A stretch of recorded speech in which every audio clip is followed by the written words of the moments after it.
they come in and see you, and you make them feel important, make them feel worthwhile, make them feel that they're somebody.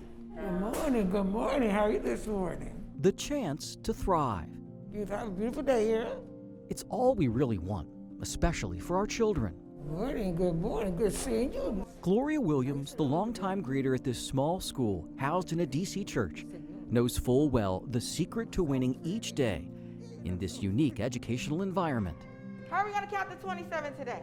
Begin with kindness. Okay. Each child is treated as if they were somebody special. Ooh, Dominic, show me five. Show me five another way. It's called Chance Academy. Let me see you jump. Good job, everybody. Founder Anna Bernanke opened several years ago with only 2 students. She now has dozens with plans to grow. They need to know that you care about them and that you believe in their potential.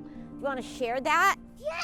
Oh my gosh, of course you do. Bernanke believes young minds shine in a space where they, their families, and their teachers, like De Leon Ware, So you're doing the check too? See what you got. are supported and celebrated. And after you do that, I want to see the part whole, because this is outstanding work right here.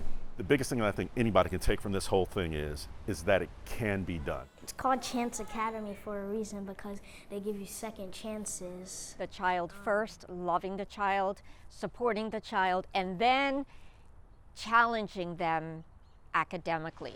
Here, tolerance and empathy are foundational, and while mastery of content critical, so is creativity and flexibility.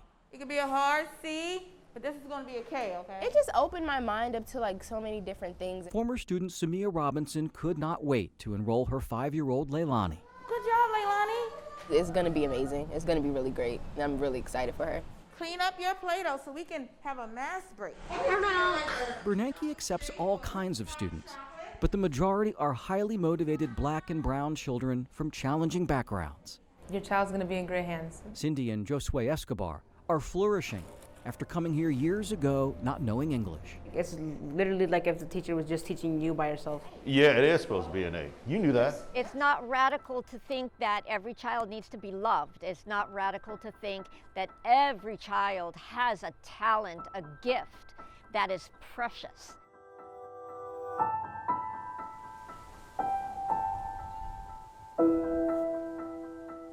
Anna Bernanke's drive to reimagine education stems from a childhood touched by the horrors of genocide.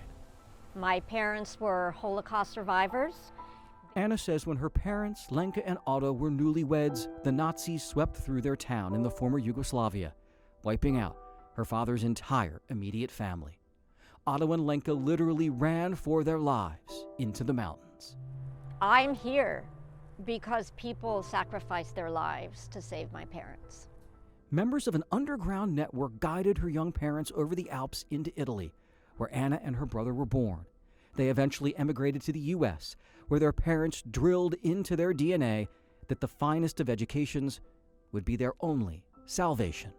When we moved to the U.S., they had nothing. My mother would say to me, the only thing you have to do is study.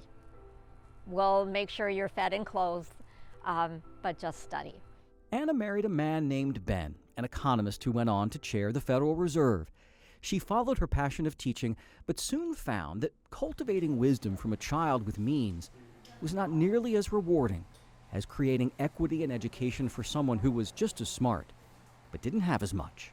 So I always grew up with this very keen sense of supporting the underdog.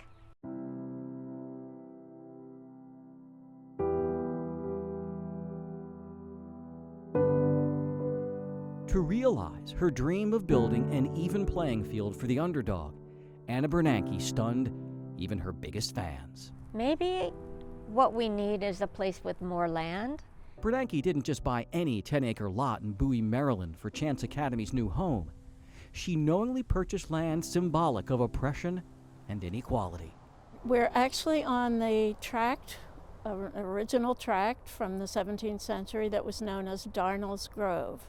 Historian Susan Pearl says for more than a century, the enslaved tilled this land. They grew a lot of crops. They also had a lot of horses. Tobacco, soybeans, butter, and hay, the products of bondage. This circa 1800 plantation-style home, known as Fairview, belonging to the very man named after Bowie, Maryland. We are at the front of the home of Odin Bowie, who was the 34th governor of Maryland. This is May 8th, 1857. Pearl's research tells us that at the Civil War's end, Bess, Cass, Sal, 104 slaves were here, including Basil Wood and his wife Lizzie, whose descendants still live in Prince George's County. I think somehow we were meant to find this place. It's not lost on Bernanke that the children who once roamed these fields in servitude were deprived of a proper education. We're gonna complete a circle. Bernanke hopes to fill that circle by 2024 with a campus of buildings nestled not far from Fairview's shadow, transforming a place of inhumanity into one of empowerment. And for Leilani Robinson and her classmates, the chance to realize that opportunity is not a destination, but often the direction you're already heading. I'm Jay Korf for 7 News.